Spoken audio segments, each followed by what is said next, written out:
So we begin. Let me pull my pants up. Here we go. Number 1, make a strong choice.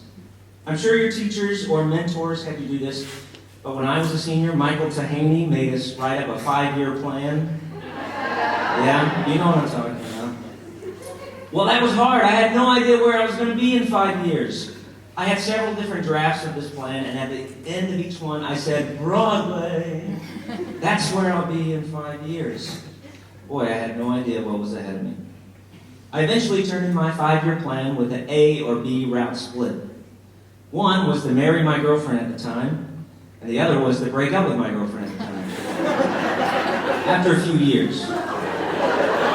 Maybe. Oh yeah, and they both ended with Broadway. Looking back, I realized that Michael's point in this wasn't to map out our lives specifically, but to actively ask the question, where am I going? Where are you going today? After celebrating today, what are you going to actively set your sights on accomplishing? Now don't worry if you don't have an answer to that right now. And know your answer will change. And that you will fail along the way, and that is okay. But ask yourself where you are going day by day, so that you know how your choices will steer you. So when you do fail, you can get back up and keep heading in that direction of your goal. And remember the saying, strong but wrong is better than no choice at all. Right? Thank you. I know John would be proud of that one. Okay, number 2, you're going to like this one. Broadway is not the only way. Did I make it to Broadway like my 5-year plan stated? No. Did I break up with that crazy girlfriend? Heck yeah. After graduation, I worked for a summer contract at a theme park in Maryland, which has enough stories for the class of 2020.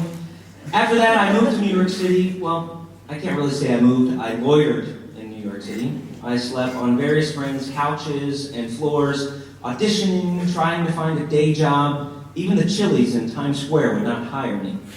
Auditioning some more, trying to find a sugar mama, that didn't really work out, and more auditions.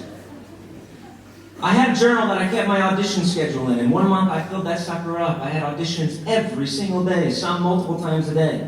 And I had some really good auditions, got some callbacks, really great feedback, some of the best feedback I've ever had in my life from directors.